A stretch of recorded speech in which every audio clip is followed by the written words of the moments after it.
Então, boa tarde, né, oficialmente, boa tarde a todos. Né, eu queria apresentar primeiro a professora doutora Mariana Andreotti Dias, né, agradecer, né, o convite, agradecer a sua presença. Né, Mariana é doutora, mestre e geógrafa pela Universidade Federal do Paraná, licenciada e bacharel em Geografia pela Universidade Federal do Paraná em 2015, trabalhando com as temáticas de educação especial e o atendimento aos alunos com necessidades educacionais especiais, mapeamento e discussões sobre os solos antropizados e seus impactos. Também é mestre em Geografia pela Universidade Federal do Paraná, no ano de 2017, com a defesa na área de solos urbanos e antropossolos, e doutor em Geografia pela Universidade Federal do Paraná, trabalhando com os temas da Geografia da Saúde, Saúde Coletiva, Descolonização do Saber, Medicinas Alternativas, Práticas Alternativas e Complementares para a Saúde Humana e PICS, pelo Laboclima. É autora e editora de materiais didáticos para os anos iniciais e finais do ensino fundamental, consultora de componentes do Grupo Marista e professora da Educação Básica. Agora deixo a palavra com Mariana. Eu não sabia que ia ter essa apresentação toda, né? Fico até envergonhada. Nada, que é isso. Mas vai ser uma conversa mesmo, tá? Então, a apresentação especificamente sobre o percurso metodológico e cartográfico da minha tese, né, de doutorado, que eu tive a presença da professora me avaliando, né, minha banca, e pude, né, aprender ao longo do percurso. Então, a gente está aqui em meio a uma diversidade, né, doutorandos, mestrandos, IC. Então, eu acho que um pouquinho dessa minha experiência eu posso contribuir, né, nesses percursos aí, cada um na tua fase, né, de aprendizado. Agradeço muito o convite, então é sempre muito, muito prazeroso poder falar sobre o que a gente pesquisou, né, para não se sentir também sozinho, né, nesse meio acadêmico. Boa tarde, Carlos, tudo bem? E de verdade, para ser uma conversa mesmo, tá? Então, quando tiverem dúvidas durante a minha fala, para não ser só expositiva, né? Para que seja participativa também. E aí vocês me sinalizem o horário, se tá muito difícil. Jefferson me ajuda na cartografia, se eu estiver falando alguma besteira, tá bom? E posso apresentar? Posso compartilhar aqui? Pode sim. Pode, né? Eu sou professora e consultora educacional do Grupo Marista. Sim. E estou em busca de um pós-doutorado, né? Estou escrevendo um projeto para um pós-doutorado, para também não parar, né, Simone? Para a gente dar continuidade na pesquisa. E sou professora também orientadora do Centro Internacional Universitário. Então, estou aí, na educação básica, na educação superior, em busca de pesquisa, lutando. Tá bom. Né? Muito bem. Então vamos lá, gente. Desculpa, né, a falha técnica. Então vou falar um pouquinho para vocês sobre essa minha experiência do mapeamento. Né? O que eu pensei, né? Em princípio, trazer um pouco nesse início dessa fala as minhas experiências para vocês visualizarem esse percurso. Também esses percursos e experiências que me concederam essas expertises com geoprocessamento, expertise com metodologia, com método, né? O que eu construí ao longo do meu caminho, desde a graduação até agora, né? Que me fizeram pensar e propor esses estudos da forma que eles estão. Pode passar, professora. Para o terceiro slide. Então, minhas experiências, né? Eu fiz esse trajeto, não vou ler todos, mas alguns itens para vocês entenderem qual que é o meu lugar de fala, né? Quem que sou eu. Então, tudo começou com a minha graduação na Universidade Federal do Paraná, aqui em Curitiba. Né? Atualmente eu moro em Natal, Rio Grande do Norte, bem pertinho de vocês. Mas toda a minha história, né, de geógrafa, de geografia, eu acho que a Simone está com ruído, Cleverton. Simone, você colocaria o seu áudio no mudo? Aí, melhorou, obrigada. Desculpa, eu acho que eu bati o dedo sem querer. Imagine, brigadão. Então, eu ingressei em 2010 no curso de Geografia e aqui é bacharel e licenciatura. Então, né, depois de 5 anos, você se torna licenciada e bacharelada. E logo no início, eu tive meu primeiro contato com a perspectiva do método qualitativo. Eu ingressei no núcleo de apoio às pessoas com necessidades especiais da universidade, e entre as minhas tarefas, que fazia parte também do programa licenciar, entre as minhas tarefas era pesquisar os cursos de graduação da universidade e os seus estudantes que tinham essas necessidades especiais. Então, eu me vi uma estudante jovem, sem métodos de pesquisa, pesquisando um grupo focal bastante complexo, né, e sem instrumentos para isso. Então, eu fiz como que eu pude, eu bati a cara, perguntei, não passei por conselho de ética, hoje em dia eu sei que isso é um perigo, e fui, né, meti a cara e fui fazer as minhas pesquisas, as minhas entrevistas, né, e fiquei nesse núcleo por 5 anos, então a minha graduação inteira nesse núcleo, né, e aí ajustando os meus instrumentos. Fui atuar como bacharel, onde eu tive meu primeiro contato com geoprocessamento, né, então em 2011 pude entender como que se dava esse mapeamento, né, quais eram as oportunidades, como que o geógrafo, né, está nesse mercado, né, e tive aí um percurso também bastante incipiente na área do geoprocessamento, né, e também, como eu estava conversando com a professora antes de vocês entrarem, também uma possibilidade de renda. Então, eu peguei 2 estágios ao mesmo tempo para complementar a minha renda e fui atrás do geoprocessamento, que a gente sabe que no início dá um pouquinho de dinheiro, né, supre as nossas necessidades. Tive a oportunidade de pesquisar algumas universidades na Espanha também, agora já com conselho de ética, já bem certinho. Fui para a área de solos, então uma loucura, assim, vocês vão ver que eu transitei por várias áreas, e essas áreas me deram, né, esses métodos e essa metodologia. Mas na pesquisa dos solos é a área do campo, a parte do campo. Então, análise de solos, conversa também com atores sociais, e tudo isso foi crescendo, né, ao ponto da minha experiência como geógrafa, né, o bacharel, ser usado também em documentos oficiais, por exemplo, o plano de manejo, né, a unidade de conservação. Então, eu tive, né, nesses primeiros anos de faculdade, por meio desses instrumentos e dessas pesquisas, eu tive, né, eu comecei a construir um pouco o meu arcabouço teórico-metodológico. Pode passar, professora. Aí tive a defesa da monografia, né, e no bacharel com esses solos urbanos, né, que eu já mencionei.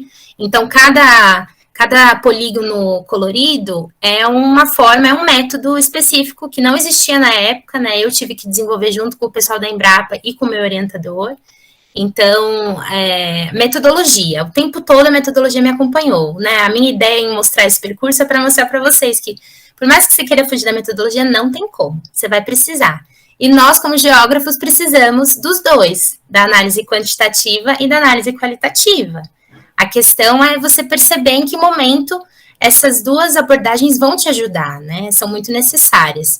E aí você vai, né, desenvolvendo, você vai utilizando outras metodologias, você vai misturando essas metodologias e esses métodos para você chegar, de fato, no teu objeto de estudo.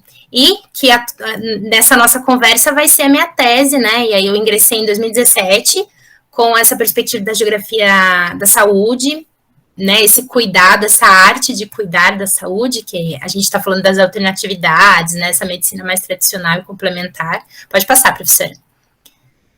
E aí você vai, né? Você vai buscando repertório, né? Como eu disse para vocês, eu tive que ir atrás de emprego também, então eu estou no Grupo Marista até hoje, eu ingressei em 2018, lá eu tive um contato muito forte com a escrita, então mercado editorial, instrumentos, avaliação para as crianças, então eu saí ali da escrita acadêmica científica, né, que a gente tem dentro da universidade, e tive que conversar com crianças de 6 anos, 7 anos, 8 anos, né? E aí, como faz?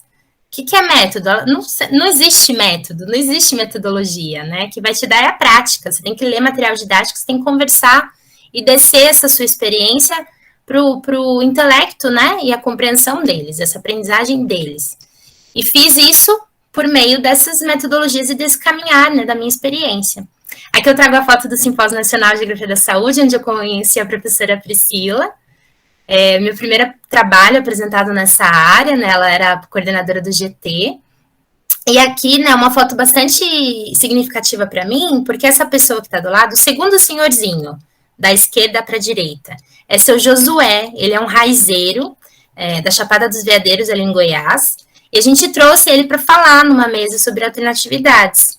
Então, ele foi o professor, né? E também me ensinou muito, porque ele é um ator social, ele não tem a língua e a escrita acadêmica, mas ele soube expor o conhecimento dele através de uma reza, através do que ele tem como subsídio, como arcabouço, né, da história de vida dele. Então, tudo isso é para mostrar que a gente traz, não tem como, nos nossos materiais, nos nossos estudos, a gente traz a nossa história. E a forma que isso vai ser colocado num mapa ou num documento, somos nós, não tem como fugir, né? Apesar de estarmos sobre a vertente da academia. Pode passar, professora.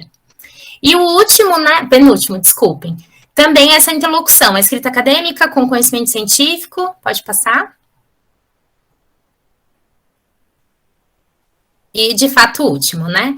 Então, a defesa da tese em 2021, junho de 2021, fui atrás do curso de Ciências Sociais, então, estou na graduação na Universidade do curso de Ciências Sociais. Por quê, né? Porque eu precisei dos métodos e teorias das ciências sociais, né? Só os métodos e teorias da geografia não me ajudaram, né?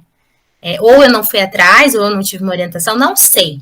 Eu sei que eu precisei ir atrás de outros estudos, né? Como tem um pessoal aqui da história, né? Eu bebi muito sobre as fontes históricas.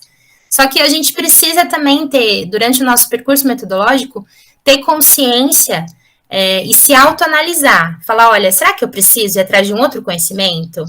Será que eu não preciso sair da minha caixinha? Será que eu não preciso olhar outros autores e outros métodos? Então, esse foi o meu movimento. Não sei se é o certo, mas é onde eu me senti confortável. Eu falei, se eu preciso trabalhar com ator social, se eu vou trabalhar com entrevista, se eu vou mapear essas entrevistas, eu preciso dos métodos das ciências sociais. Então, estou cursando ciências sociais, estou fazendo também gestão escolar, MBA em gestão escolar, para também poder dialogar com esse pedagógico, e estou morando em Natal.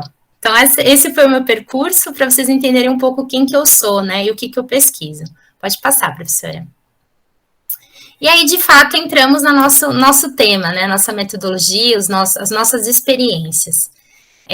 Eu lembro que quando eu ingressei na geografia, me incomodava muito, porque a geografia, ela dispersa para muito lado, né, ela quer falar de tudo, ela é metida, ela se intromete na história, nas ciências sociais, vai se intrometendo na estatística, e eu falava, meu Deus, né, o que é a geografia, né, e meus professores falaram, olha, qualquer coisa que você for estudar, você precisa mapear. Falei, tá, mas mapear e colocar no SIG lá, fazer o geoprocessamento? Não só isso, não adianta você só espacializar os dados, você precisa interpretar. Senão é uma mera espacialização de dados, o Google me dá assim, ó, né, numa pesquisa bem rápida. E aí eu percebi que eu precisava articular. Então, essa minha primeira percepção não veio de início, veio durante essa experiência. Então, aqui, né, se a gente olhar a charge, o método quantitativo, ele não me satisfaz, porque ele me dá um número, ele é preciso, muito legal, mas ele não me dá as perspectivas da realidade. Ou seja, ele não me dá a leitura do fenômeno do espaço geográfico, ele não me dá essa complexidade. E já o método qualitativo me dá essa complexidade, mas não me dá a precisão que às vezes é preciso, né? Então, precisamos dessa articulação para, de fato, mapear, não apenas no geoprocessamento, mas mapear o fenômeno geográfico como um todo. Pode passar, professora. E aí, né, o professor Serve vai falar o seguinte, existem algumas estratégias, que são os métodos também, e eu posso fazer a combinação entre eles, né? Mas para eu chegar a esse ponto de identificar qual método utilizar, eu preciso saber muito bem o meu objeto de estudo. Então, isso aqui é a segunda fase, né? Primeiro de tudo, você precisa saber do seu objeto. Mas, se eu estou iniciando, eu preciso me debruçar sobre esses métodos, conhecer as variáveis, conhecer o meu objetivo, em geografia, conhecer a escala de análise, e aí, de fato, determinar qual que é o método fio condutor da minha pesquisa. E depois mesclar, né, como base para minha análise, né, para minha interpretação.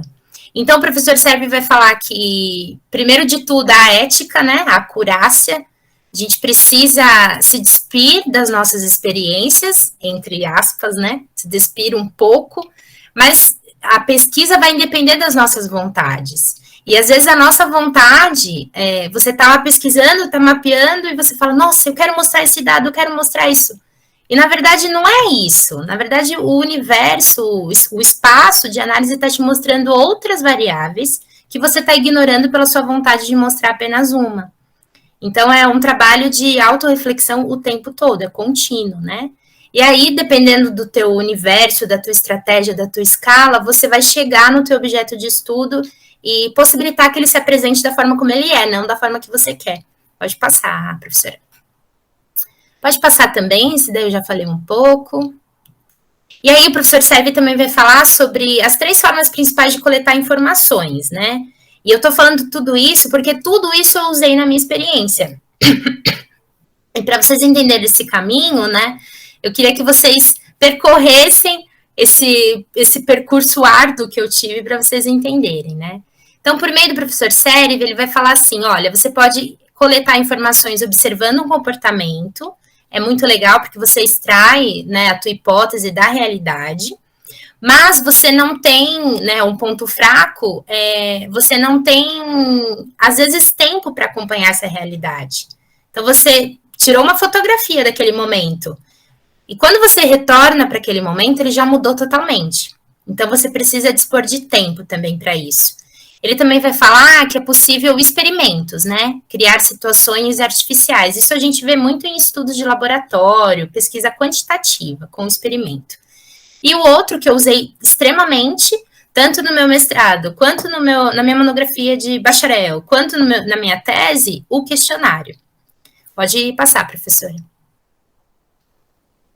E aí eu pude perceber, então já sei, olha, vou usar método quantitativo e qualitativo. Vou usar questionário, vou usar experimento, vou observar a realidade. Agora eu vou refinando a minha perspectiva metodológica e teórica. E aí eu fui atrás, né? Isso tudo aqui é um documento das ciências sociais, depois eu disponibilizo para vocês. E aí eu fui atrás de observações. O que mais que eu posso refinar a minha análise para, de fato, me debruçar e articular alguma argumentação ou interpretação desse espaço, né? Então, quanto à estrutura, a participação, quanto à quantidade, né, o número. Eu lembro que na minha pesquisa, eu pesquisei centros espíritas, que eu já vou mostrar para vocês, eu lembro que eu estava com um número de mais de 300 centros espíritas espalhados aqui pela minha cidade. E aí eu apresentei aquilo, falei, nossa, 300 centros espíritas, que legal, vou pesquisar todos, vou entrevistar todos. Como que você vai fazer isso? Não tem como. E para que fazer isso? Entendeu? Não precisa. Então, eu precisei ir atrás dessas informações, dessa metodologia, para me acalmar e refinar o meu objeto de estudo para, de fato, mostrar essa realidade, por mais que não seja quantitativa, mas que seja qualitativa, né? Que seja de qualidade. E aí também se despir, né? Aqui o pesquisador, você tá militando, você não militante, a tua observação é pessoal, ela é impessoal. Então, mais uma vez, autorreflexão durante essa pesquisa. Pode passar, professor. Entrevistas, estudos de caso, grupo focal, são palavras, né, categorias, substantivos que a gente encontra no nosso percurso metodológico. E aí você também tem que saber, eu vou fazer entrevista estruturadas ou não estruturadas, né? Isso você encontra em metodologia mesmo, é assim que eles chamam. História de vida, você vai atrás do entrevistado, você vai percorrer qual caminho com ele, né? A tua pesquisa, ela é bem refinada, as tuas perguntas norteadoras são bem refinadinhas. Será que se você refinar muito essa pergunta, você não vai deixar escapar algumas perspectivas do teu interlocutor que são importantes para o teu objeto? Ah, então eu vou para estruturada, vou para não estruturada. Grupo focal, né? Quando você vai pesquisar e gerar documentos oficiais. Então, o teu objeto de estudo vai nortear as suas escolhas metodológicas e os teus métodos ou as técnicas, né? Os instrumentos. Pode passar, professora. E aí, né, entrando na geografia da saúde, dei todo esse percurso para vocês entenderem onde me coloquei e chegando de fato na experiência da geografia da saúde. Então, metodologia norteadora é aquelas clássicas que vocês conhecem, Popper, que mais? Fugiu os nomes. Lakatos. Existem vários, né, vários teóricos que trazem as metodologias norteadoras. E existe, que são o guarda-chuva, né, que subsidiam a nossa análise.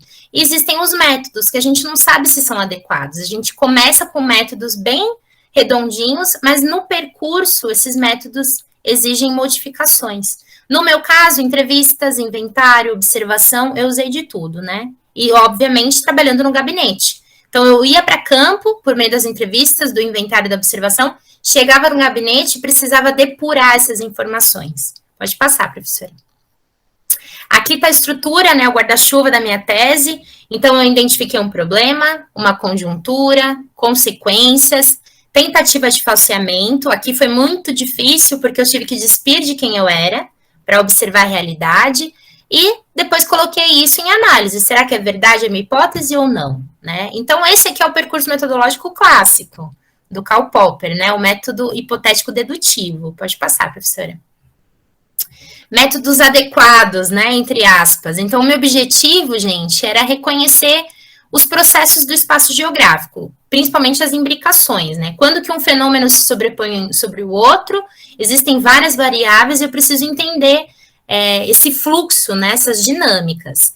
E eu comecei uma primeira perspectiva por meio das variáveis socioeconômicas do IBGE, que me dariam algumas sinalizações sobre essas imbricações do espaço.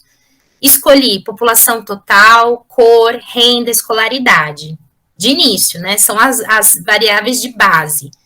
E depois eu fiz uma relação, que eu vou mostrar nos mapas para vocês, dos serviços de saúde, né? Das prefeituras municipais aqui da minha área de estudo. Busquei hospitais, unidades de saúde básica, centros de especialidades médicas, uma diversidade de informações. E aí aqui eu caí novamente naquele problema-chave, que não é um problema, é a solução da geografia, as escalas, né? Então, qual que é a escala ideal de análise disso? Né? Então, essa charge mostra, né? A gente acha que nós estamos nessa primeira imagem vendo por meio de um satélite. Não, na verdade é dentro de um computador. Na verdade tem um ator, e na verdade ele está dentro de um escritório com outras pessoas, né? Então, se a gente olhar as escalas, dependendo da escala que você escolhe, você vai eximir determinadas informações ou você vai ampliar para informações que você não precisa no seu estudo. Então, eu tive todos esses problemas, até chegar, de fato, a uma escala adequada de análise, que foi, pode passar um, professora? Os setores censitários. Tá? O setor censitário é uma unidade de análise e espacialização do IBGE e é considerada a menor unidade espacial de análise. O que isso quer dizer? É uma unidade espacial menor que um bairro. E nessa unidade espacial, a gente consegue ter uma informação mais qualitativa. Por quê? Porque a gente está numa escala espacial, por exemplo, de 1 para 2.000. É a escala de um arruamento. É a escala, se eu for ali no meu vizinho, na frente da porta dele, eu consigo enxergar o número da casa dele. Essa é a escala do setor censitário. E aí, por meio desse setor censitário, já defini, então, a minha escala, eu fui, de fato, para campo. Pode passar, professora. Aqui, né, onde vocês conseguem os setores censitários, então ele está disponível. Vocês acessam a página do IBGE, vão atrás do ano que vocês querem, né? No meu caso, eu usei 2020, porque 2021 não estava pronta, isso eu fiz meados ali de 2020, esse primeiro mapeamento, e você consegue ter, né, malha de setores em KML, em shape, por Brasil, né, o Brasil como um todo, ou por unidades da federação, que no meu caso foi o que eu usei, porque depois que você tem unidades da federação, você consegue fazer o merge, fazer o recorte dessas escalas e chegar de fato na escala de análise, da sua análise, né. Mas os setores censitários, como eu disse para vocês, eles vêm com outras informações. Pode passar um, professora. Pode passar mais um, que eu acho que o setor ficou lá para frente. Pode passar. Mais um. Depois a gente volta. Mais um. Onde que eu pus? Aqui, ó. Aqui que eu queria chegar. Então, eu abri, olha, se vocês verificarem ali no ArcGIS. Aqui é o ambiente ArcGIS, 10.1. Se vocês olharem setores censitários onde está grifado, eu abri a tabela dele. Ele me traz um código, CD Geocode, isso vem do IBGE. O tipo, se é área urbana ou rural. E o código padrão, CD Geocode 2. Então, eu tenho 1, 2, 3, 4, 5. Na sexta coluna dessa tabela que eu abri, você tem esses outros códigos. Com esses códigos, você consegue linkar informações que estão no banco de dados Cidras do IBGE.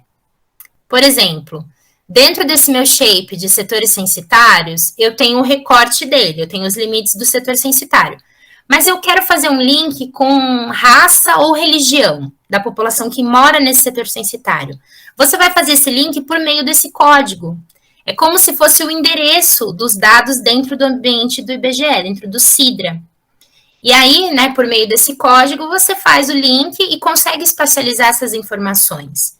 Então, primeiro você tem uma casca, que é o setor censitário. E aí você vai preenchendo essa casca, né, esse ovinho, com essas outras informações. E você faz isso por meio desse geocódigo. O geocódigo é o endereço, é o padrão deles.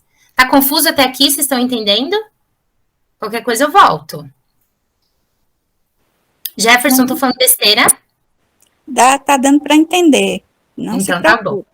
Então tá. Professora, volta alguns slides para eu retomar lá a linha de pensamento. 2, 3, mais um. Aquele outro mesmo. Pode ir. Mais um. Aí. Aqui, gente, pode ir trazer os balãozinhos, já que você está no PowerPoint. Aí. Então, metodologia, como eu falei para vocês, o guarda-chuva, né? E eu fui para os meios, né? Ou técnicas, como a metodologia vai chamar.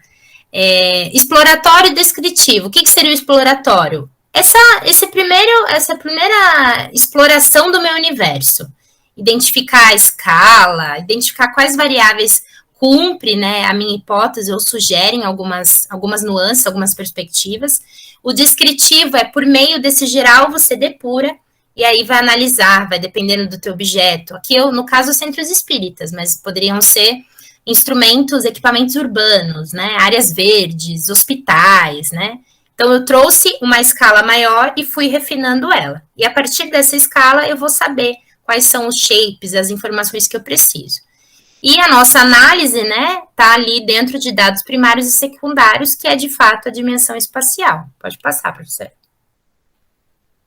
Aqui, né, eu trouxe o bebezinho para indicar que aqui são fontes primárias. Então, não existia esse dado e eu fui realmente de forma manual. Então, eu joguei lá no Google Centros Espíritas na minha área de estudo e fui localizando ponto a ponto os centros espíritas da minha área de estudo. Então, isso é dado primário. Por quê? Porque ele não existia, eu que criei. E aí eu chamei esse dado primário de ponto localização centros espíritas. Categoria de federados ou não, que tem a ver com federados à Federação Espírita, depois eu fui ver. Pode falar, Edilene. Boa tarde. Esses pontinhos que tu fez, foi pelo Google Earth, né? Sim. Você começou a adicionando, aí colocou... Aí daí, tu salvou e passou em forma de shape, foi isso? KMZ. Então, o que ela está falando é que tem uma ferramenta do Google Earth ou Google Maps, mas eu usei o Google Earth, que é aquele que eu baixei, ele é liberado, né? Ele é mais bonitinho também. Oi? Eu achei ele mais bonitinho que o Google Maps. Com certeza, né? Ele tem um visual mais intuitivo. E aí eu fui, né, gente, com o mouse, clicando em cada símbolo que representava o centro espírita. Conforme eu clicava, ele gerava um ponto localização geográfica e uma tabela junto ao Google Earth. Depois que eu terminei de mapear, e eu falei para vocês que chegou na casa dos 300, então foi doído mapear. Depois que eu fiz esse mapeamento, exportei essa tabela para o modelo KML ou KMZ, mas eu exportei KML, que é um modelo, não, como é o nome? Uma extensão, que é uma extensão que o ArcGIS ou Ambiente SIG, QGIS, qual for que vocês usam, aceita. Então, a partir dessa exportação, eu transformei esses pontos em uma feição dentro do Ambiente SIG, né? Ou seja, coordenadas X e Y. Eu só identifiquei e depois eu fiz um shape completo por meio dessa identificação. Então, esses dados primários me ajudaram também a ter uma primeira análise do meu universo, da minha área de estudo, né? Então, olha, você não precisa de muito conhecimento de SIG. O que você precisa é estar atualizado com as ferramentas que o Google fornece, por exemplo, né? Isso aqui é a base do nosso GPS de localização, né? Exercício também para a escola básica, né? Para quem atua aí no ensino básico, as crianças adoram fazer isso. Adoram identificar, né? Fazer mapeamento, croquis. Obviamente, você precisa de um computador com internet, né? Ou um celular bom. Mas é possível fazer. Então, ó, eu usei o ArcGIS 10.2, eu achei que era o 1, mas é o 2. O Google Earth, o Excel para fazer esse mapeamento. Você não precisa entender do Excel, tá? Porque o Google te dá tudo isso. Você só precisa entender dessa transição entre o Google e o ArcGIS que você faz por meio do arquivo. E o Word, né, para espacializar, para organizar, veja que eles têm nomes específicos, então eu também precisei ter um controle. Isso tudo é gabinete. Isso aqui a gente está falando de trabalho interno mesmo, um inventário da minha pesquisa. Pode passar, professora. E aqui, né, o bonequinho cresceu, ele não está mais engatinhando, então é dados secundários. Isso aqui tudo está disponível na internet. Setores censitários eu mostrei o caminho para vocês. As variáveis do IBGE também está disponível. Você joga lá, variáveis, população total do IBGE, aparece já para você. Modelo Shapefile ou modelo Excel, que você consegue exportar para dentro do SIG. Limites municipais, estaduais, os bairros, né? O que não tinham foram esses pontos que eu gerei.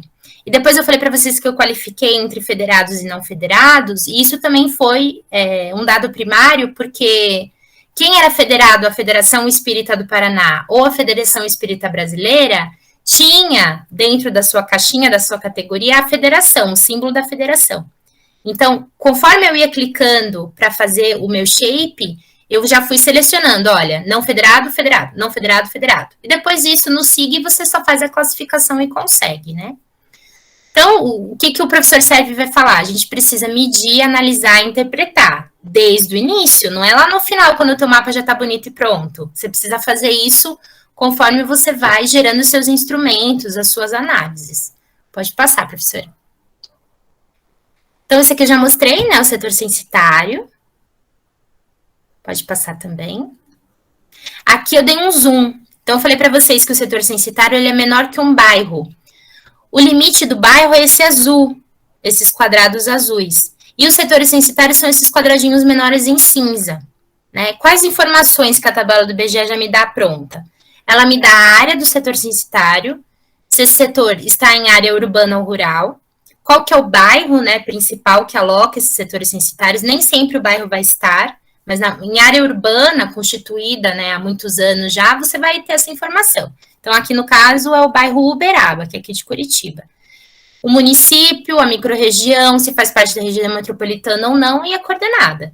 Então, é um dado bem básico, e por meio desse geocódigo, que está ali 1, 2, 3, 4, na quarta linha, você consegue linkar outras informações. Então, dentro desse quadradinho do setor censitário, população que ali vive nesse setor censitário, será que ela é majoritariamente branca, preta, parda? Qual religião? Qual é a renda? E aí você vai ampliando o seu universo de estudo. Pode passar. E aqui é o meu mapa de localização geral. Então, estou falando de Curitiba, né? Estou falando lugares que talvez vocês não conheçam.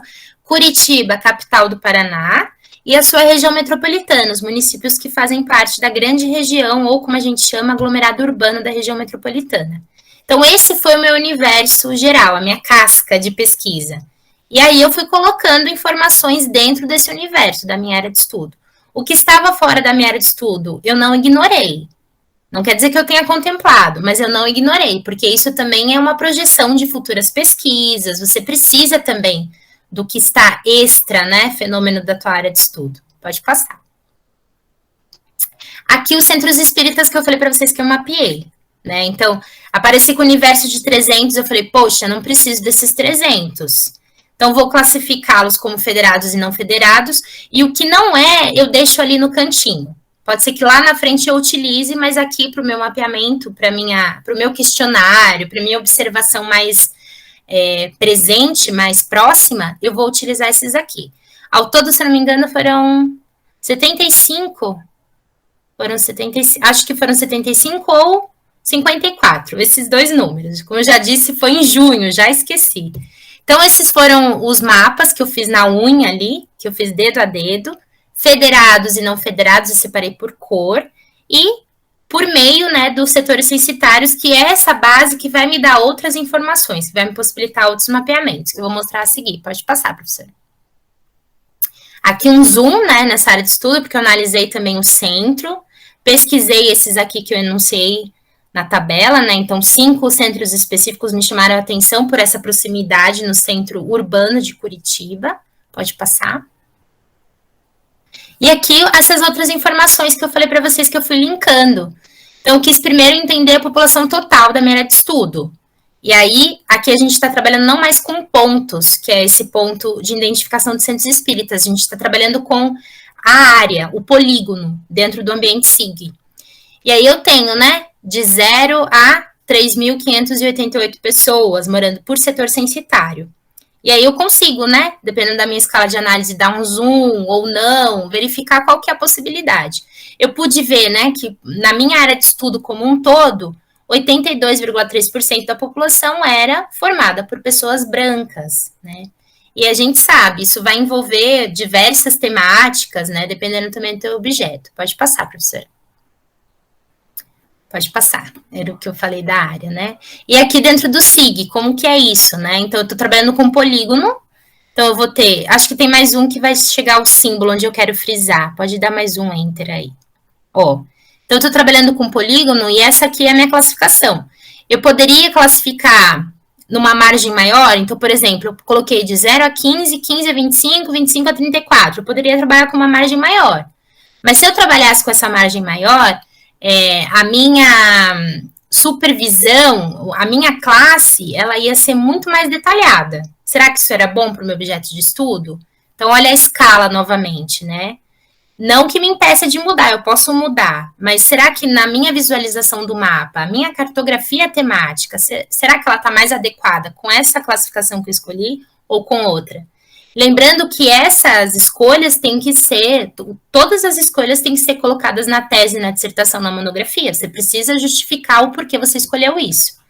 Então, só nessa justificativa você já entende o seu processo. Será que essa escala é boa de análise? Então, autorreflexão, né? Aqui, a renda, né? Quantidade de salários. Então, setor censitário que eu estou analisando, as pessoas que moram lá, já sei que são majoritariamente brancas. E essas pessoas, elas recebem quanto?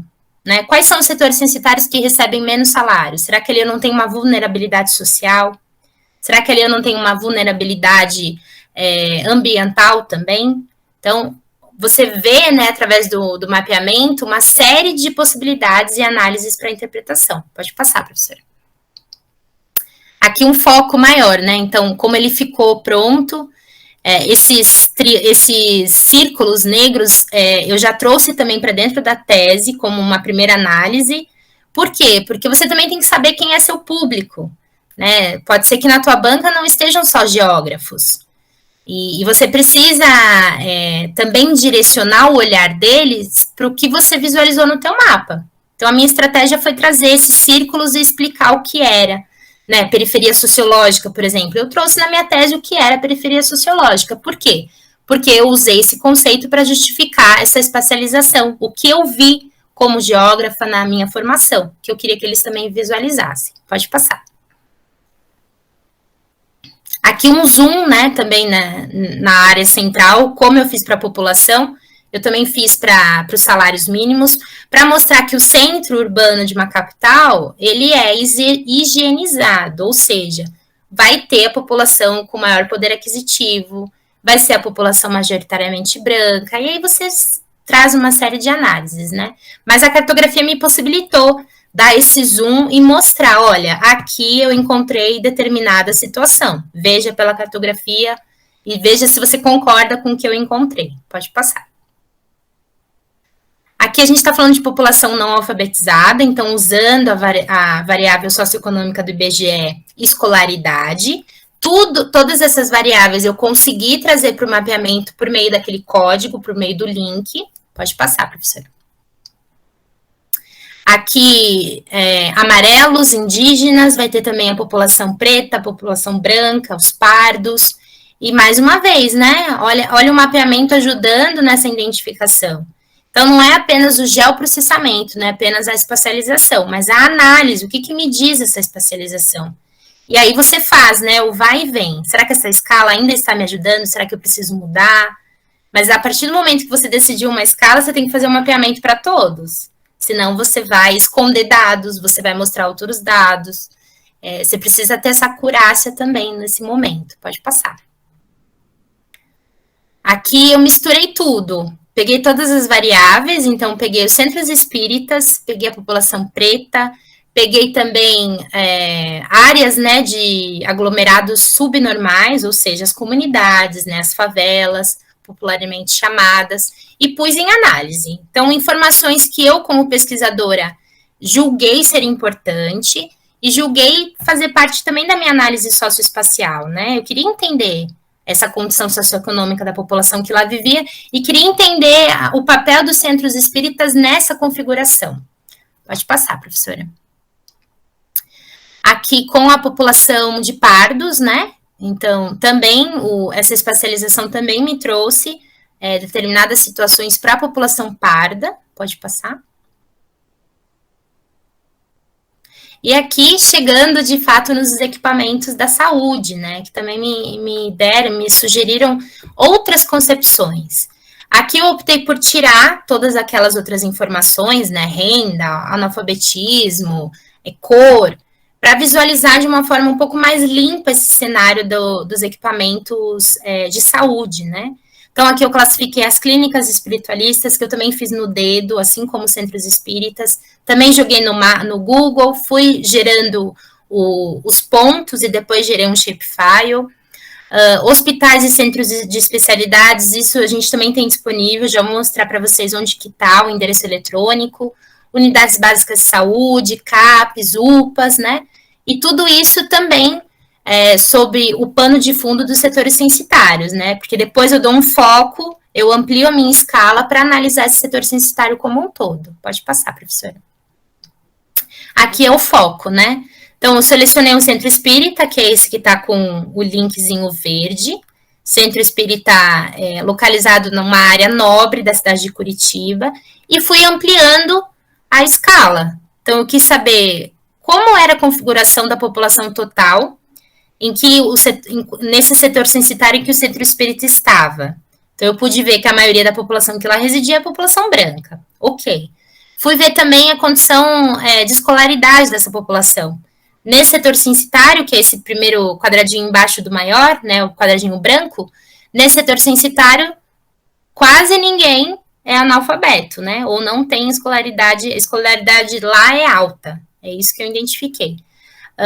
Salários mínimos, né, então, população que tem até 2 salários mínimos é muito pouco. Então, é realmente um bairro nobre da cidade de Curitiba e a população que lá reside também tem uma condição financeira boa.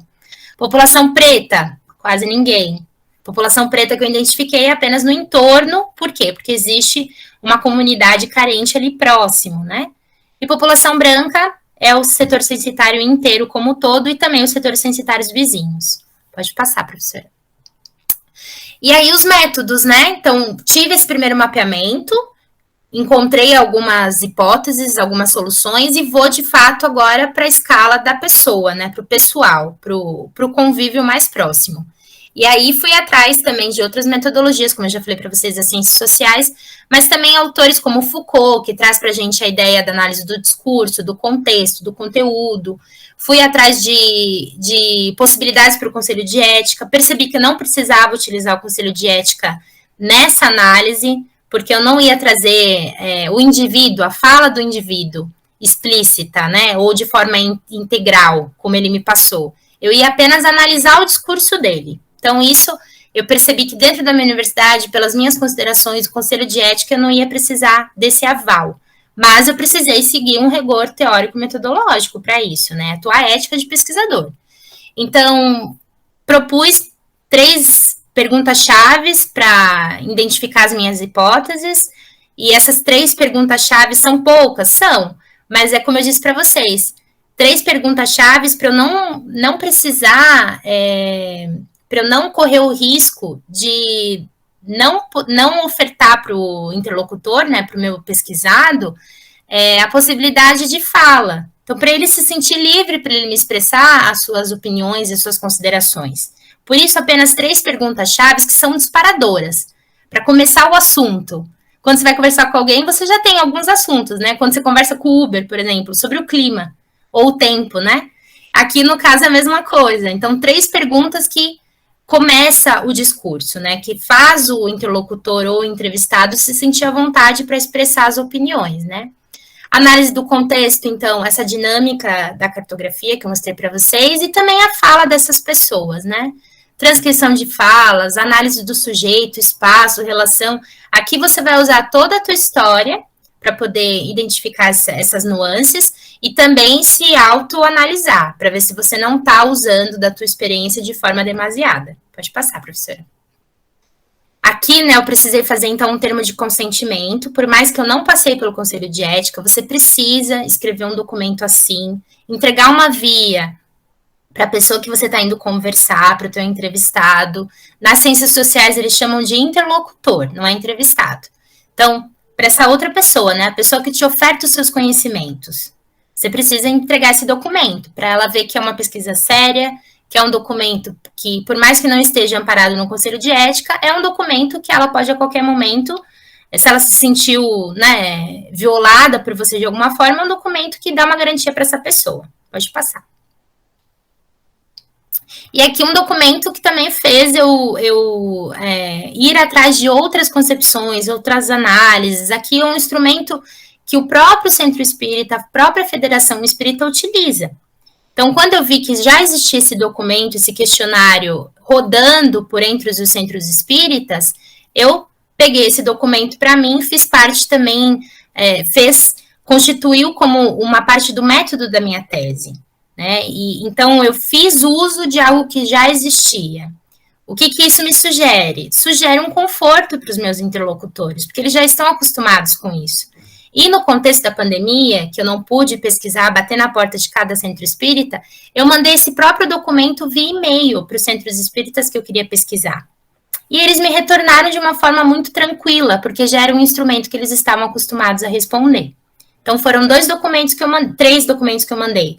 Eu mandei o meu projeto de tese, aquele que você submete logo no início do teu doutorado, que é um documento mais objetivo, né? Pelo menos aqui na Universidade Federal do Paraná é um documento mais enxuto.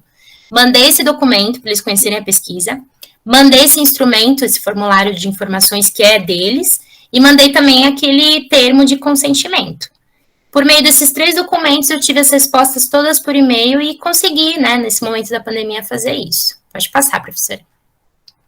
Alguns subsídios que eu falei para vocês que eu fui atrás, né, pode ser que seja de serventia, pode passar. Então, nas ciências sociais, né, eu indico para vocês esses documentos aqui. Para falar de observação participante, que é aquele momento em que você vai para a tua área de estudo e fica observando. Faz um questionamento para alguma pessoa que é daquele ciclo. Você é um observante, mas você participa de alguma forma. Só pela sua presença, de chegar nesse ambiente da tua área de estudo, você já está participando, né? Então, para ler um pouco mais sobre isso, para você treinar essa observação e ser ético nesse seu movimento, essa leitura é muito boa. Esse é um clássico das ciências sociais. Assim como esse vídeo também, ele mostra um pouco o contexto ali da cidade de São Paulo, o centro urbano, observação, né, narradores urbanos, e mostra um pouco quais são os instrumentos e perspectivas que um pesquisador de ciências sociais, ou um pesquisador dessas variáveis socioeconômicas, precisa saber na hora de estar em campo, né, como se portar para não influenciar o seu objeto de estudo. O professor Cardoso também vai trazer ética na perspectiva qualitativa, então um olhar, né, do trabalho do antropólogo, que ele deve olhar, ouvir e escrever. E eu coloco um adendo, e respeitar, né? Quando você vai para o objeto de estudo, você tem que respeitar acima de tudo. Se despir das suas crenças e olhar de forma bastante transparente aquilo que está se apresentando, senão você não vai ter ética na tua pesquisa. E a relação, né, esse código de ética do antropólogo, aqui ele vai falar um pouco também sobre o comitê de ética, se você quiser fazer questionários, entrevistas. Pode passar, professora. E o último, os bancos de dados, né, que eu mencionei para vocês. Então, a malha de setores censitários está dentro do site do IBGE. Se você jogar setores censitários no Google, já vai direto para esse endereço. O Sidra existem também, se você digitar no Google, existem cursos sobre o Sidra, eu estudei bastante esses cursos, porque não é fácil você encontrar, às vezes, a variável que você quer para atuar a escala de análise. Então, você precisa, existem documentos e vídeos que explicam esse refinamento. Por exemplo, eu quero trabalhar com a religião protestante em Caicó, Rio Grande do Norte. Poxa, você tem um monte de filtros. Então, você precisa entrar no Sidra e investigar quais são esses filtros para você chegar, de fato, à tua tabela de análise. Cadastro Nacional de Estabelecimentos de Saúde, então, eu também utilizei. Você já tem filtros específicos dentro desse endereço, que você consegue trazer esse shape, essa estrutura em tabela, da quantidade de hospitais, CAPs, atendimentos que você tem, em formato também shapefile. E aí, outras bases gerais, né? Então, você encontra dentro do Nereus ou do ForestGIS uma série de shapefiles que te dá limite municipal, estadual, da América Latina, variáveis socioeconômicas do IBGE, eles também já transpõem para lá e trazem esse dado mastigadinho. Você só joga em ambiente SIG e consegue fazer espacialização. Pode passar, eu acredito que é a última. Isso, agradeço o convite. E todos à disposição aí, para vocês fazerem perguntas, com alguma coisa que não compreendeu, eu retomo. Obrigada, gente. Tem papo, sim. Tá, eu que agradeço, viu, Mariana? Agora eu queria abrir, né, para as perguntas. Alguém tem alguma consideração para fazer, alguma pergunta? Eu queria perguntar à Mariana se ela teria alguma recomendação de livro ou autor voltado mais para essa área do mapeamento. Porque, assim, eu não sou boa em mapear, mas eu acho muito interessante e estou buscando aprender, né? Então, assim, se você tem alguma referência, e em relação ao Sidra, a gente estava numa cadeira, não sei se todo mundo, mas eu acredito que eu e Jefferson sim. Que o professor, ele deu alternativas de a gente pesquisar, sabe? No Sidra e nos bancos de dados, então a gente está fazendo até a esposa, a professora Priscila, o professor Xixi. Ele pediu para a gente estar pesquisando, e aí a gente está fazendo um mapa geográfico a partir dessas. Mas a gente achou, só que realmente é bem complicado a questão dos filtros do Sidra. Mas é isso. Os teóricos que eu tenho da cartografia, eu acredito que são os mesmos que você estudou, né? São esses que vertem mais para o ambiente SIG, para a estrutura do SIG, do geoprocessamento, né? De forma bastante sincera, né? Os meus estudos, eles ultimamente em relação ao SIG, têm sido por meio dos vídeos do YouTube e desses pequenos cursos que eu encontrei na internet. Eu tenho uma base de dados, eu posso mandar para vocês depois, mando para o e-mail da professora Priscila, ela disponibiliza, né? Compartilho também no Drive, para ser mais fácil, porque eu posso te falar assim, olha, eu tenho um livro tal aqui na minha estante, te mostro ele, só que é uma cartografia mais complexa, para você gerar modelos de terreno, que se voltam mais para essa geografia física, sabe? Para ipsometria, outras coisas. E às vezes o que você quer é uma cartografia mais temática, de forma muito mais simples, né? Então eu tenho esses outros documentos, eu mando para vocês. Apostilas, né? Eu tive um contato muito forte com o pessoal do IBGE, porque eu precisei encontrar essas variáveis dentro do Sidra. E o Sidra, gente, ele é imenso, né? É um arcabouço, assim, inesgotável. Então, eu precisei encontrar o que eu queria dentro daquela listagem. Então, por exemplo, eu quero saber sobre a variável população. Eu já sei que a variável população é a tabela 2000 do Sidra. Eu jogo tabela 2000 do Sidra, já me aparece o shape e a planilha. Entendeu? Então, é uma informação tão simples que a gente quebra a cabeça.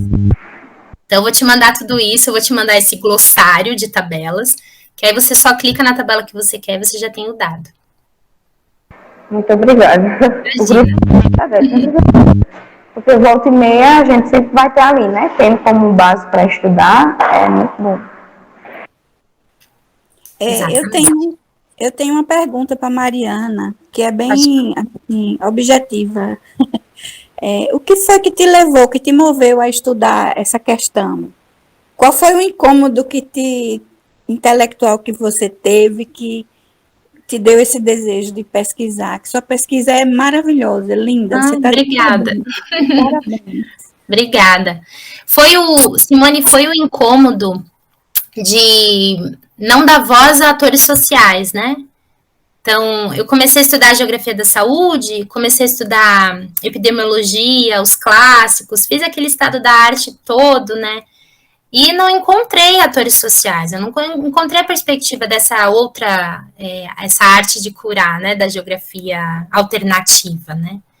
E também calhou de eu fazer vivências, outros cursos, essa cosmologia indígena, ir para esse encontro na Chapada dos Veadeiros que eu falei para vocês do seu Josué. E lá eles dão cursos, né? Os raizeiros vão para dentro do cerrado, dentro da mata, e começam a indicar essa erva que é boa para dor de estômago. Eu suspeitei disso. Então, é um conhecimento que todos nós temos, né? Eu acredito que a maioria que toma chazinho de camomila, né? Vai atrás dessas ervas medicinais. Só que isso eu não encontrei dentro dos clássicos da geografia da saúde, né? Então, eu quis dar um pouco de luz para esses outros atores sociais. Isso é muito importante, porque, querendo ou não, isso é cultura brasileira. Sim, cultura brasileira. Tá aí sem ser estudada, sem ser abordada, né? E abre frentes, né? Abre frentes para pessoas que querem ingressar na academia, querem pesquisar, mas quando se deparam com essa epistemologia da geografia bastante engessadinha, não encontra seu lugar, né? Isso, então eu vejo muitos colegas que estão se engajando e querendo pesquisar sobre a temática porque encontraram na temática o seu lugar. De fato, aqui eu posso contribuir, aqui eu consigo ser um pouco mais, eu tenho uma autoestima melhor nesse tema, né, nessa temática. Isso. Tá bom, obrigada. Imagina, Simone. Obrigada. Tem que gostar, né?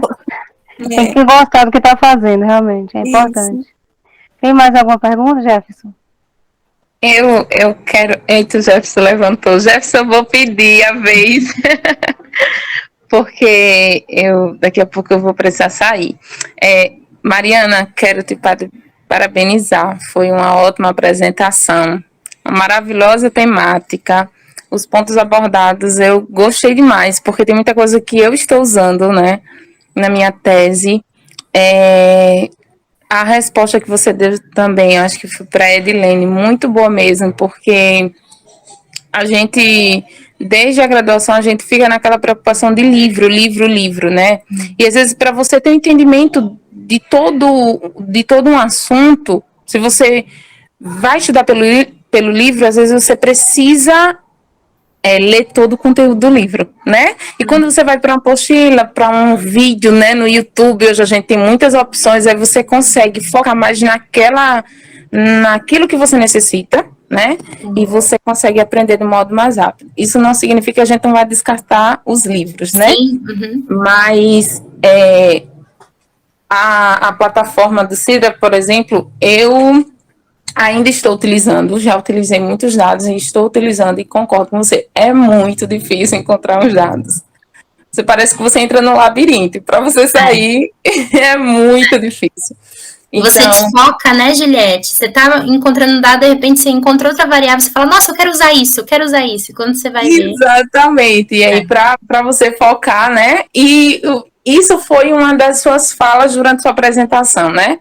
É por isso que você delinear a pesquisa objetivo, as suas perguntas, né, problemáticas, elas são muito importantes no início da pesquisa, porque vai surgir tanta coisa no caminho que você vai querer utilizar tudo, mas aí, como fala um ex-orientador meu, ele diz assim, olha, você coloca os seus objetivos, você faz os seus objetivos e vá anotando o que dá vontade para fazer depois, e aí vai virar artigo, vai virar uma introdução, vai virar alguma coisa, porque senão você se perde, você não termina nada do que você começou. Muito legal, isso mesmo. É justamente isso. Então, Eu também digo que eu quero um pouquinho, viu, dessa sua apostila sobre síndrome, que tem muita coisa que eu tenho certeza que eu não sei, né?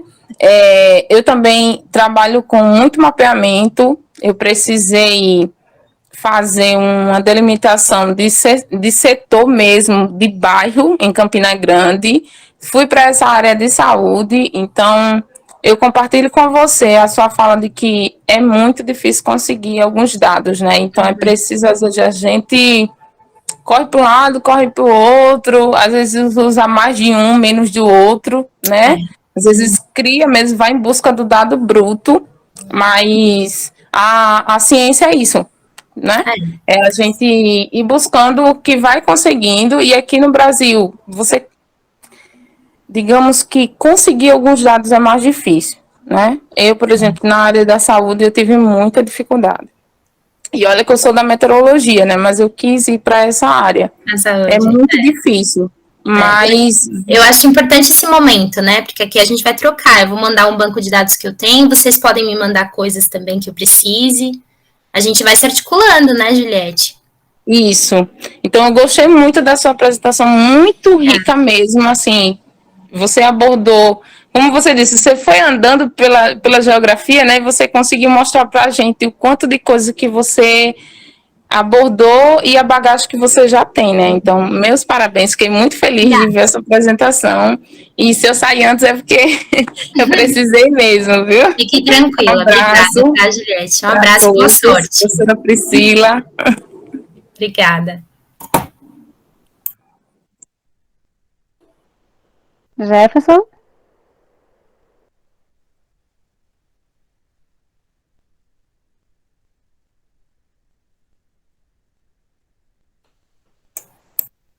Acho que Jefferson saiu. Tem mais alguém que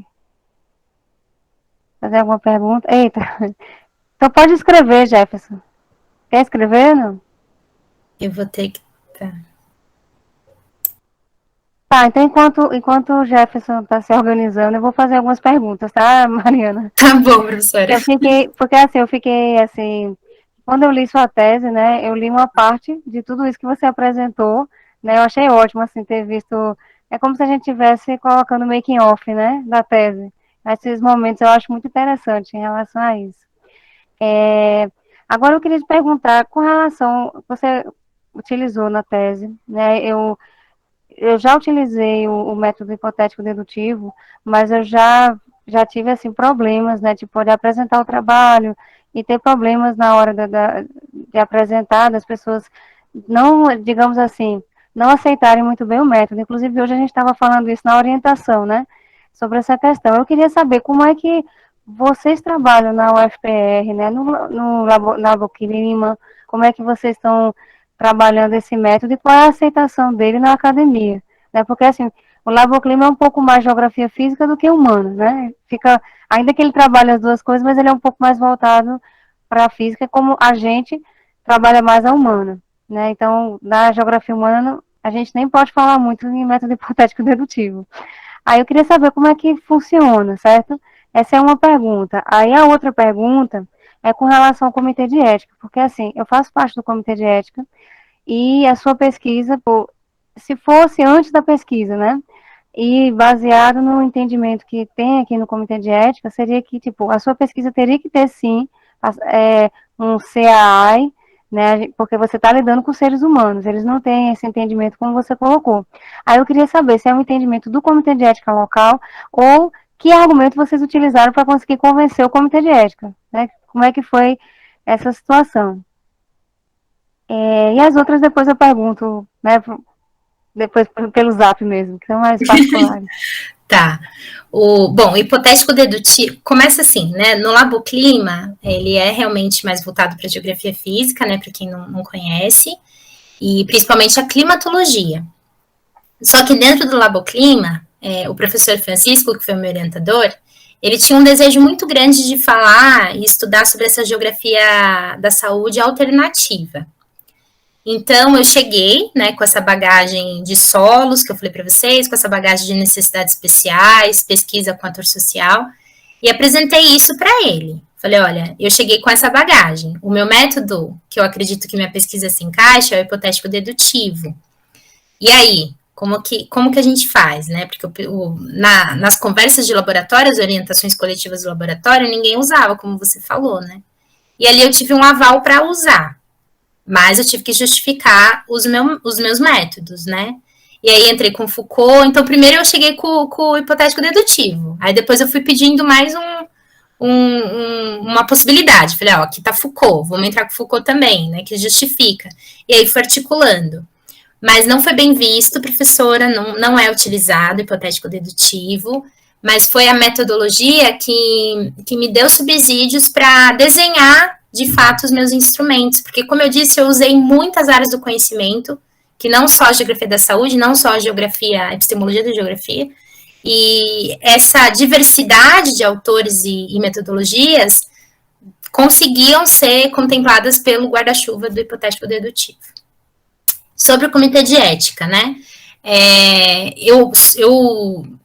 No primeiro momento da pesquisa, eu fiz o documento para submeter ao comitê de ética por conta disso, porque eu estou pesquisando seres humanos, estou trabalhando com a fala deles, né? Precisava dessa autorização.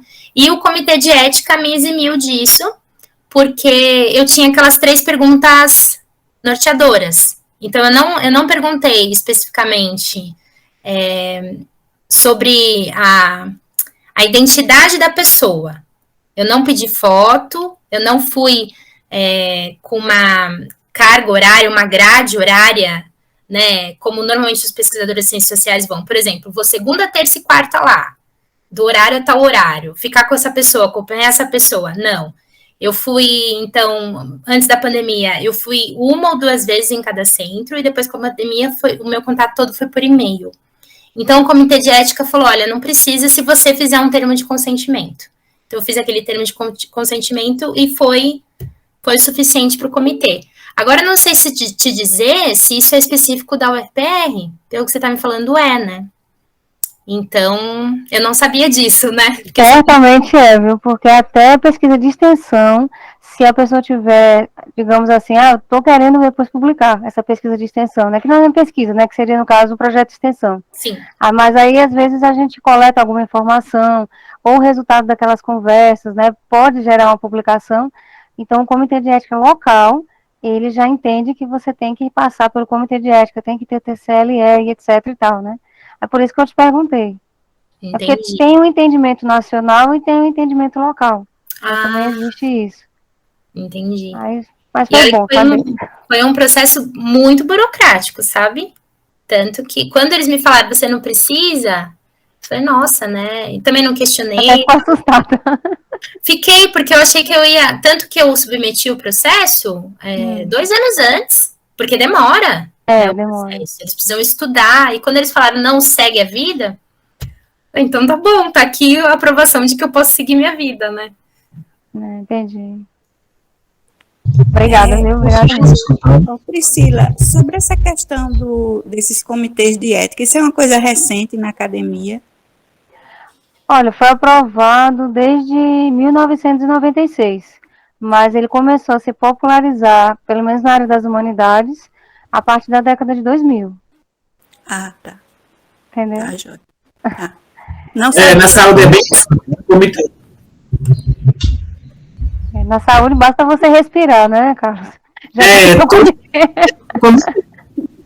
Tudo. Diga, Jefferson, pergunta.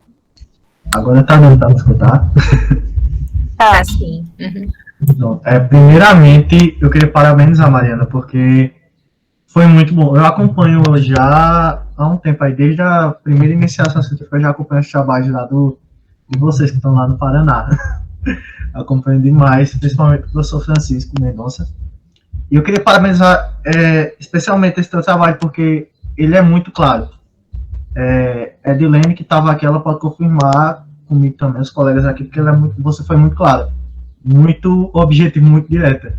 Tipo, porque muitos trabalhos a gente pega, e quando a gente vai ver a questão do mapeamento, a gente vê uma metodologia que a gente se confunde mais, a gente se complica mais do que o próprio trabalho em si, o próprio resultado em si. E a maneira como você tratou a questão metodológica toda, você fez tipo um caminho pra gente seguir quando chegar lá no mapeamento, a gente poder entender. Aí eu vi muito que o professor, que foi meu professor de Edlen também, ele falou a gente em sala, olha, o seu mapa ele tem que ser explicativo por si só. Tem que, quando a pessoa que está lendo, mesmo que ele não tenha nenhum entendimento de geografia, mas quando ele olhar para o seu mapa, ele vai poder entender pelo menos um pouco do que ele quer dizer. E foi muito bom, porque dá um norte para a gente, sabe? Dá um norte muito bom. Tipo assim, acho que você falou brincando assim, qualquer erro aí pode falar. Porque eu não vi, eu vi algo muito bem feito mesmo. Muito, muito bem feito. E eu quero dizer que eu tô com você nessa questão aí de encontrar certos dados aí, que é muito complicado. Que é muito difícil. E também nessa questão de colocar em prática essa questão do mapeamento. Assim como a Edilene, eu já busquei muito, muito, muito livro. Fui atrás até do meu professor de geoprocessamento também, de muito material. E, tipo, ele dava o material. Só que quando a gente vai ver na prática ali, pegar a gente de frente à plataforma, para o aplicativo, a gente se vê muito perdido. A gente se vê muito louco. E a única maneira que a gente encontra, muitas vezes, é a gente correr para o YouTube. A gente correr para o YouTube, vai atrás de um tutorial e vai seguir passo a passo. Porque eu vejo que os trabalhos da gente, por exemplo, eles pedem uma compreensão e uma análise espacial, que é algo simples. Algo bem simples em comparação ao que a gente encontra muitas vezes nos livros. E quando a gente vai para o livro, a gente encontra uma coisa, tipo, gigantesca. Ou seja, essa questão de escala que você falou. Enquanto o livro está tratando uma escala muito grande, a escala da gente é pequena. A escala da gente é pequena com um resultado bem aqui, próximo da gente. E é o que facilita bastante. E eu quero ter acesso, se possível, também a essa apostila aí. Mando. Desenvolver um pouco aqui. Mas não apostem as fichas de vocês todas numa apostila. O que eu quis mostrar com aquele meu memorial de história é que vocês já têm esses subsídios com vocês, né? De mapeamento, de percorrer campo. As aulas de campo de vocês já é um início, né? E essa parte de colocar no ambiente SIG, né? Ou fazer um mapeamento, às vezes não é um erro seu, às vezes é uma vírgula que você botou errado, entendeu? Dentro da planilha. Ou você botou um caractere que o SIG identificou como uma letra, isso vai dar um bug total no teu banco de dados, né? E o YouTube resolve a gente nisso, né? Ou essa experiência que a gente está tendo resolve a gente nisso. E outra, né? Estava conversando com a professora Priscila antes de vocês entrarem. Se você para de usar o SIG por alguns meses, você já esqueceu tudo. É que nem o inglês, né? Você tem que praticar, senão você esquece. Então, às vezes, o menos é mais, óbvio, sem desconsiderar todo, né, a parte cartográfica, instrumental, esses teóricos, mas às vezes a gente precisa de um detalhe só que um YouTube ou uma apostila básica resolve mesmo, Jefferson. Muito obrigada, tá? Fiquei muito feliz com a tua análise. Só para finalizar mesmo, eu queria dizer que quando você falou, tipo, tive que buscar em outros campos da ciência, tive que buscar muito isso. Eu lembrei que quando a gente estava pagando estado de pensamento geográfico, eu não lembro o autor, mas ele dizia, a geografia é uma metodologia, que a gente tem que buscar em todo canto, a gente estuda tudo, ao mesmo tempo é uma bagunça, mas dessa bagunça que a gente vai tirar aquilo ali que a gente está precisando, aquilo ali que é o certo. Então é isso mesmo, tipo, eu creio que assim como você buscou, muita gente aqui tem buscado, muita gente aqui vai buscar, porque geografia é fazer isso, é você juntar um pouquinho de tudo e sair para você chegar no seu objetivo final ali. Exatamente, é uma discussão eterna, né, Jefferson? Essa fragmentação. Eu não vejo muito bem essa fragmentação, acho que a gente perde quando fragmenta, né? Óbvio, às vezes a gente precisa verter mais para um lado, mas sem esquecer, né? Por isso que o professor Francisco, ele usa o termo socioambiental, né?